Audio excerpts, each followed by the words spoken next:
안녕하십니까. 진세골 사랑의 집 이사장 주수일 장로입니다.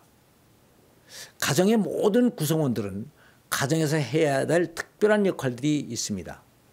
이 중에서 남편의 첫 번째 역할은 집안의 가정으로서 가정을 지도하고 이끌어 나가는 것입니다.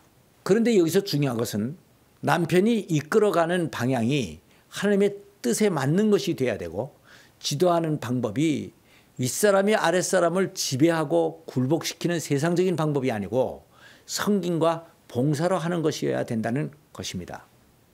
그래야 아내가 남편의 지도를 기쁨으로 받아들이고 따르게 되는 것입니다. 그래서 이 지도와 복종은 남편과 아내의 첫 번째 역할이 됩니다.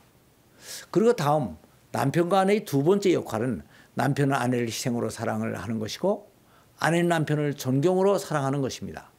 그러니까 여기서 남편과 아내가 서로 사랑을 해야 된다는 것은 같습니다. 그런데 그 사랑하는 방법은 같지가 않습니다. 즉 남편은 희생으로 사랑을 해야 하고 아내는 남편을 존경으로 사랑해야 된다는 것입니다. 그런데 이렇게 해야 되는 이유는 남편의 진정한 사랑은 희생을 통해서만 표현이 되고 아내들은 이러한 남편의 사랑을 받을 때에만 행복해지기 때문입니다. 그리고 또 아내들은 이러한 남편의 사랑을 받을 때 남편에 대한 존경심이 나오게 돼 있고, 남편들은 아내들로부터 이런 존경을 받을 때 행복해질 수가 있기 때문입니다. 그리고 마지막으로 가정에서 남편의 세 번째 책임은 가정의 책임자로서 좋은 아버지가 되는 것입니다. 그래서 지난주에 여기까지는 다 말씀을 드렸습니다. 그래서 오늘은 가정에서 아내가 해야 할 세 번째 역할에 대해서 말씀을 드리겠습니다. 가정에서 아내가 해야 할 세 번째 역할은 가정 운영의 실무 책임자로서 좋은 어머니가 되는 것입니다. 디도서 2장 5절을 보면 근신하며 순전하며 집안일을 하며 자기 남편에게 복종하게 하라. 이는 하나님의 말씀이 회방을 받지 않게 하려 하심이니라 라고 하는 말씀이 있습니다. 그리고 잠언 1장 8절을 보면 내 아들아 내 아비의 훈계를 들으며 내 어미의 법을 떠나지 말라. 이는 내 머리에 아름다운 금관이요 내 목에 금사슬이니라 라고 하는 말씀이 있습니다. 이 말씀을 보면 남편에게 복종하라는 말씀을 다시 반복해서 하고 있습니다. 그러니까 남편에 대한 아내의 복종은 아내의 역할이 되기도 하지만 어머니의 역할이 되기도 한다는 것입니다. 그 이유는 좋은 아내가 되는 것이 좋은 어머니가 되는 최선의 길이기 때문입니다. 자녀들은 어머니가 아버지에게 진심으로 복종하는 것을 보면서 진정한 복종이 무엇인가 하는 것을 배우게 되는 것입니다. 그래서 딸은 좋은 아내가 되는 길을 배우고 아들은 아버지가 가정에서 무엇을 하는가 하는 구체적인 남편의 의무를 배우게 되는 것입니다. 그래서 자녀들이 성장을 한 다음에 미래의 행복한 가정을 꾸밀 수 있는 자질을 갖추게 되는데, 이것은 부모가 자녀에게 주는 최고의 유산이 됩니다. 그리고 다음 가정에서 어머니 두 번째 역할은 모든 가족들이 행복을 위해서 집안에서 매일매일의 가사를 열심히 잘 감당해 나가는 것입니다. 이것은 아주 힘이 드는 것입니다. 그러나 어머니는 이 힘든 과정을 통하여 단순히 집안 식구들에게 노동만을 제공하는 것이 아니고 식구들에게 사랑을 제공하게 되는 것입니다. 자식들이 평생 잊지 못하는 것이 어머니의 사랑인데, 이 사랑은 어머님이 차려주시던 김칫국, 된장찌개 등의 밥상과 입혀주시던 옷과 돌봐주시고 만져주시던 손길에서 느껴지는 것들입니다.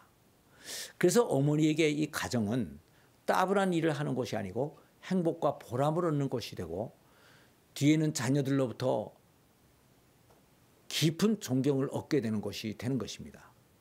다음 가정에서 어머니의 세 번째 역할은 자녀들의 교육을 맡는 것입니다. 위에 잠언의 말씀을 보면 아버지는 자녀들에게 올바른 훈계를 해야 하고 어머니는 자녀들에게 현실 생활 속의 모든 법도를 확실하게 가르쳐야 된다는 것을 말해주고 있습니다. 여기서 아버지의 훈계라고 하는 것은 하나님의 말씀에 따라 자녀들에게 확실한 신앙과 비전을 심어주는 것입니다. 여기에 비하여 어머니의 법도라는 것은 실제 생활 속에서 형성되는 습관과 취미와 예절과 문화와 이런 모든 생활 습성을 얘기하는 것입니다. 그래서 자녀 교육은 아버지와 어머니가 협력을 해서 같이 하게 되어 있습니다. 그런데 그 맡은 책임의 분야가 좀 다릅니다. 아버지는 주로 IQ 쪽을 책임지고 어머니는 주로 EQ 쪽을 책임지게 되어 있습니다. 여기서 IQ라고 하는 것은 신앙과 철학과 사상과 가치관과 인생관 등을 말하는 것입니다. 그리고 EQ라는 것은 매일매일의 생활 속에서 일어나는 교양과 에티켓과 습관과 정서와 문화 등을 말하는 것입니다. 그런데 유대인들은 이방인들과 결혼을 하여서 자식을 낳을 경우 아버지가 유대인인 경우에는 유대인으로 인정하지를 않습니다. 그리고 유대인으로 인정할 경우에는 어머니가 유대인인 경우에는 유대인으로 인정을 한다는 것입니다.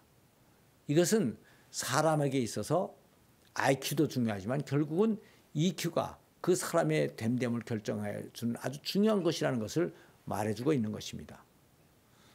하나님께서는 이렇게 가정에서 다음 세대에게 실질적인 삶을 구체적으로 가르치고 훈련시키는 특권을 어머니들에게 맡겼습니다. 그런데 이것은 짐이 아니고 기쁨이 돼야 합니다.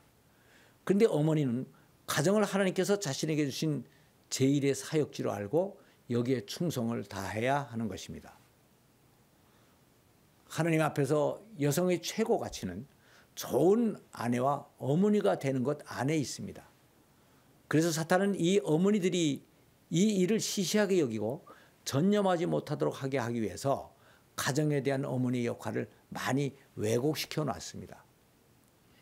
가정은 원래 어머니가 집안일을 하면서 수준 높은 행복을 누리는 곳인데 가사는 아주 따분하고 지겨운 것이다 라고 하는 생각을 가지게 했습니다. 그리고 하나님의 선물인 자녀들을 짐이라고 생각을 하게 했고 그래서 자녀들을 직접 가르치고 기르기보다는 돈을 많이 벌어서 타가소에 맡기는 것이 좋다고 생각하게 됐습니다. 그리고 자녀 양육을 하나님의 뜻을 성취시키는 최고의 사명이라고 생각하지를 않고 나의 뜻을 실현시키는 일종의 수단이라고 생각하게 했습니다. 그리고 가정에서 나의 권리를 포기하지 않고 나의 권리를 주장하고 쟁취하는 것이 똑똑한 여자라는 생각을 불어넣어 주었던 것입니다. 그래서 어머니들은 이러한 사탄의 전략을 간파하고 가정의 실무자로서 어머니의 고귀한 가치를 다시 찾고 여기에 전념을 해야 됩니다. 그렇다고 어머니가 반드시 전업주부가 돼야 된다는 것은 아닙니다. 현대에는 필요하면 아내들도 언제든지 직장을 가지고 가정경제를 도울 수가 있는 것입니다. 그러나 이때 어머니가 꼭 유의해야 할 것이 하나 있습니다. 그것은 바로 직장을 선택하기 전에 자신의 능력과 동기를 잘 점검해서 가사를 감당하는 데 지장이 없도록 현명한 선택을 해야 된다는 것입니다. 왜냐하면 힘든 직장 생활은 자녀들을 교육하고 돌보는데 심각한 장애 요인으로 작용할 수 있기 때문입니다. 감사합니다.